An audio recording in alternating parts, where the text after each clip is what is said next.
Hello વિદ્યાર્થીઓ, કેમ છો? મજામાં? ધોરણ 12 ભૂગોળ પ્રકરણ નંબર 9 કુદરતી સંસાધનો, જેને નેચરલ રિસોર્સિસ પણ કહેવામાં આવે છે. અને આજનો મુદ્દો છે ભૂમિ સંસાધન, અને તે પાઠ નંબર 5 છે. તો ચાલો આપણે શરૂ કરી દઈએ છીએ પાઠ નંબર 5. અને આવા જ વિડીયો મેળવવા માટે તેજસ પાઠક ચેનલને શેર અને સબસ્ક્રાઈબ કરતા રહો.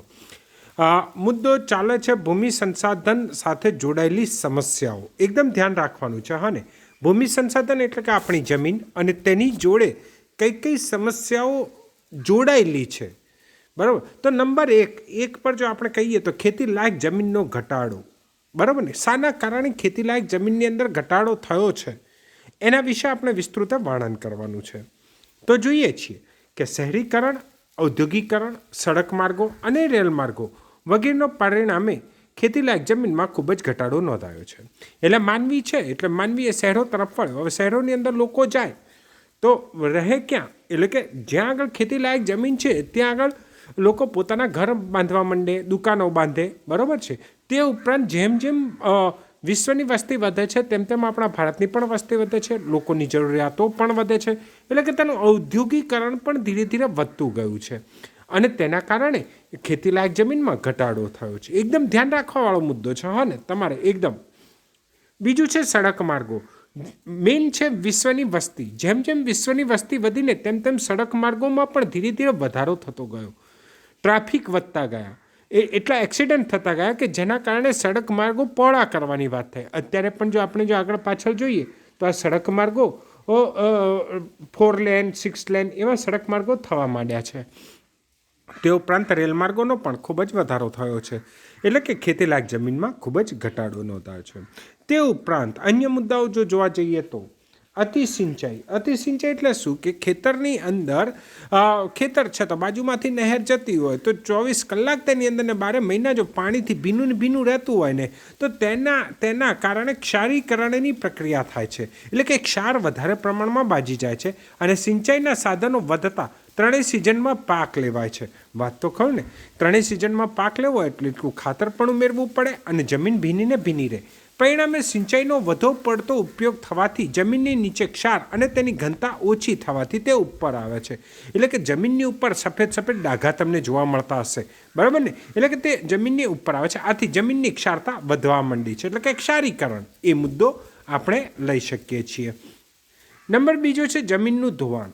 એ પણ વાત સાચી જ છે કે જમીનનું ધોવાણ વિશે જો વાત કરવામાં આવે તો જમીનનું ઉપલું પડે ક્ષારયુક્ત થવાથી એટલે કે ક્ષારવાળું થવાથી જળ સંગ્રહ શક્તિ ઘટી જાય છે. તમે ઉદાહરણ તરીકે તમને એમ કહું કે કુંડું છે તો કુંડાની અંદર જો પાણી જો આપણે રેડ કરીએ રોજે રોજ, તો ક્યારેક આપણે નથી રેડતા ને પાણી, તો ઉપર સફેદ ધબ્બા જોવા મળે છે. બસ એ જ છે ક્ષાર.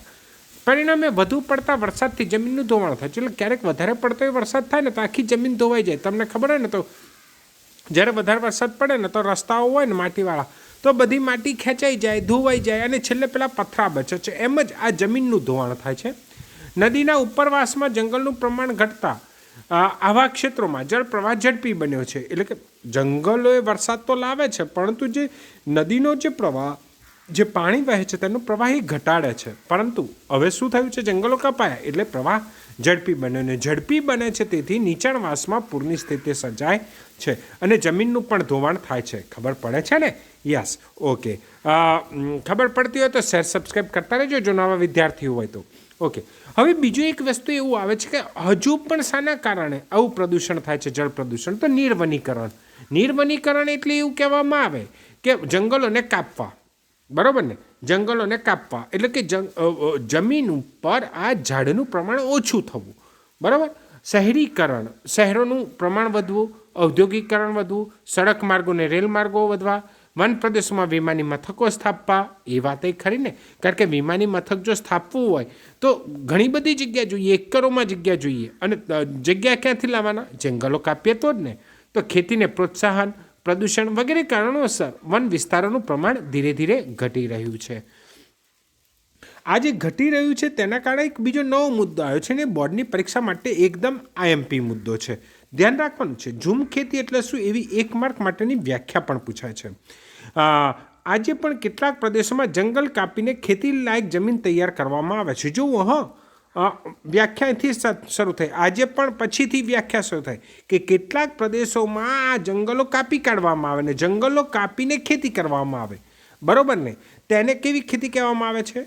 ઝૂમ ખેતી કહેવામાં આવે. થોડુંક વિસ્તૃત જોઈએ કે ભારતના પૂર્વોત્તરના કેટલાક રાજ્યોમાં આ પ્રકારની ખેતી કરવામાં આવે છે.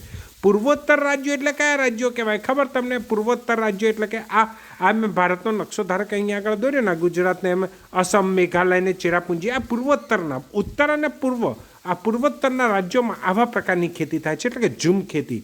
અને જમીનની ઉત્પાદક ઘટતા નવા સ્થાનો પર વૃક્ષો કાપીને ખેતી કરવામાં આવે છે. હવે જુઓ, ખરેખર ઝૂમ ખેતી એટલે શું થયું કે જંગલો કાપીને ખેતી લાયક જમીન કરવામાં આવે.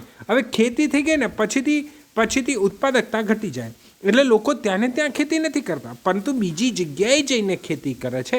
એટલે કે આવા સ્થાનો પર વૃક્ષો કાપી ખેતી કરવામાં આવે છે. એટલે કે તેને કઈ ખેતી કહેવામાં આવે છે? ઝૂમ ખેતી તરીકે તેને ઓળખવામાં આવે છે. તે ઉપરાંત એક બીજી ખેતી આવી કે સઘન ખેતી. કેવી ખેતી કહેવાય? સઘન ખેતી. સઘન ખેતી એટલે કે ખેતી માટે સિંચાઈ, મૂડીરોકાણ, આધુનિક યંત્રોની સગવડો હોય, ત્યાં ત્રણેય સિઝનમાં પાક લેવામાં આવે. સઘન ખેતી એટલે કે ત્રણેય સિઝનોમાં પાક લેવામાં આવે.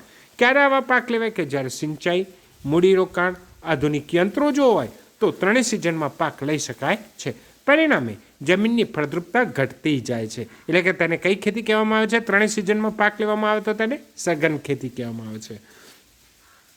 હવે બીજી એક વાત કરવામાં આવે કે કૃત્રિમ ખાતરો અને કીટનાશકોનો ઉપયોગ જો ખેતીમાં કરવામાં આવે તો શું આ જમીનની દશા થાય છે, તેના વિશે વાત કરીએ.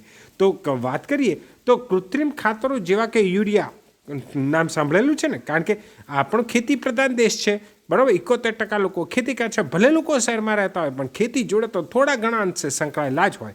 એટલે કે યુરિયા ખાતર, એમોનિયમ ફોસ્ફેટ, DAP વગેરે કૃષિ ઉત્પાદકતા વધારવા માટે ઉપયોગ કરવામાં આવે છે આવા બધા ખાતરોનો.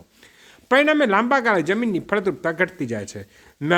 એક બીજી વસ્તુ ખરી, જો આ જ બધા ખાતરો નાખીને જો ખેતી કરવામાં આવે ને તો 2-3 વર્ષની અંદર જમીનની ફળદ્રુપતા ઘટી જાય. એટલે આપણે છાણિયું ખાતર નાખવું પડે છે, ખબર છે ને તમને? ઓકે. કીટનાશકો જમીનમાં ભળતા જમીન પ્રદૂષિત થાય છે. હા, કારણ કે ઉત્તર જેમ ખેતીનું પ્રમાણ વધ્યું ને તેમ કીટકોનું પ્રમાણ પણ વધ્યું, અને જો આ વધે તો તે પાકને નુકસાન કરે છે. એટલે કે કીટનાશકો પણ જમીનમાં ભળતા જમીન દૂષિત કરે છે. ઉપાય તરીકે એવું કહેવામાં આવે, તેનો ઉપાય, હવે આ બધું પ્રદૂષણ થાય છે ને બધું, એ જે આપણે જે જોયું ને એને અટકાવવું. કેવી રીતે અટકાવવું? બસ, તો તેની આગળ આવી રીતે અટકાવવું જોઈએ. આ જ મુદ્દા તમારે લખવાના છે. તો કેવી રીતે અટકાવવું જોઈએ? તો જોઈએ કે ખેતીલાયક જમીનમાં ઘટાડો અટકાવવા માટે જમીન નવસાધ્ય કરવામાં આવે. એટલે શું કે છાણિયું ખાતર નાખવું જોઈએ, વર્મી કમ્પોસ્ટ ખાતર નાખવું જોઈએ, આ બધું નાખવું જોઈએ. તે ઉપરાંત ખરાબાની પડતર જમીનને કેળવીને ઉપયોગ કરવામાં આવે, બરાબર ને? ખરાબાની જમીન એટલે શું કહેવાય કે ગામડું છે અથવા તો કોઈક શહેર છે અને ત્યાં આગળ વર્ષોથી જમીન એમને પડી રહેલી છે, કોઈના ઉપયોગની નથી હોતી, તો તેને કેળવવી જોઈએ. એટલે ખેતીલાયક જમીન કરવામાં આવે. આગળ કીધું તેમ કે પ્રવાહનો વેગ ઘટાડવા માટે વનીકરણના આડબંધે શ્રેષ્ઠ ઉપાય છે. એટલે કે જંગલો લોકોએ કાપી કાઢ્યા હતા, એટલે કે ભૂમિ પ્રદૂષણ થયું, એનો આ અટકાવવાનો ઉપાય થયો કે વનીકરણ કરવું જોઈએ ને આડબંધ બાંધવા જોઈએ.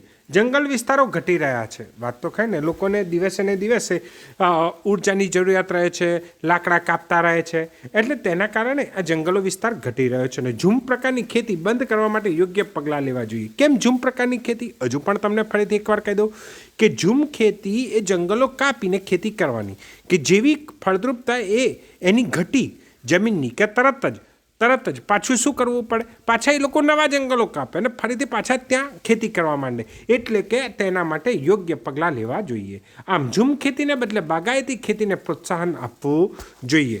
કઈ ખેતીને? બાગાયતી ખેતીને, બરાબર? તો બાગાયતી ખેતીને કેવી રીતે પ્રોત્સાહન આપી શકીએ? તો આ રીતે આપી શકીએ કે સિંચાઈનું આધુનિકરણ થઈ રહ્યું છે, બરાબર? ટપક સિંચાઈ, ફુવારા, માઇક્રો ઇરિગેશન વગેરે પદ્ધતિઓ અમલમાં આવી છે. એટલે જે ખેતરની અંદર પાણી જે છૂટું મૂકી દઈએ છીએ ને એ પાણી છૂટું મૂકવાનું હોતું નથી, પરંતુ આ પદ્ધતિઓ અપનાવવાની. કઈ પદ્ધતિ? ટપક સિંચાઈ પદ્ધતિ, ફુવારા, માઇક્રો ઇરિગેશન પદ્ધતિઓ મૂકવી જોઈએ. આવી પદ્ધતિનો ઉપયોગ કરીને સિંચાઈ માટે પાણીનો ઉપયોગ ઘટાડવો જોઈએ, બરાબર ને? એટલે કે જે છૂટું પાણી જે ખેતરની અંદર મૂકતા હોઈએ ને તેની જગ્યાએ આવું મૂકવું જોઈએ. ક્ષારીકરણ અટકાવવું જોઈએ, એટલે ક્ષારોનું પ્રમાણ ઘટાડવું જોઈએ. જમીનના ધોવાણોનું મુખ્ય કારણ એ વેગીલા પાણીનો પ્રવાહ છે. બરાબર ને? કારણ કે ધોવાણ શાના કારણે બને છે કે જોરથી વેગથી જ્યારે પાણી આવે છે, આ પાણી એ પોતાની જોડે બધું ઘસડી લઈ જાય છે, એટલે ધોવાણ થઈ જાય છે. ક્લિયર થાય ને તમને લોકોને? ઓકે. તે ઉપરાંત કૃત્રિમ ખાતરોનો ઉપયોગ અને કીટનાશકોનો ઉપયોગ જમીનની ગુણવત્તાને બગાડે છે. એટલે વધારે પડતો કૃત્રિમ ખાતર, રાસાયણિક ખાતરનો ઉપયોગ કરવો જોઈએ નહીં. તો શાનો ઉપયોગ કરવો જોઈએ? તો ગૌમૂત્ર, જૈવિક કીટનાશકો, એટલે કે લીમડાનું ખરું ને આવે ને, લીમડાનો રસ હોય એને જો ખેતરની અંદર આ પાકની ઉપર જો છાંટવામાં આવે ને તો ઈયળો મોટા ભાગે મરી જતી હોય છે. કુદરતી કચરો, પશુઓના છાણનો ખાતર તરીકે ઉપયોગ કરવો જોઈએ. આ રીતે આપણે આ ભૂમિના પ્રદૂષણને ઘટાડી શકીએ છીએ. તો આજના માટે આટલું જ. Okay, thank you. જય હિન્દ, વંદે માતરમ. Thank you. જય હિન્દ, વંદે માતરમ.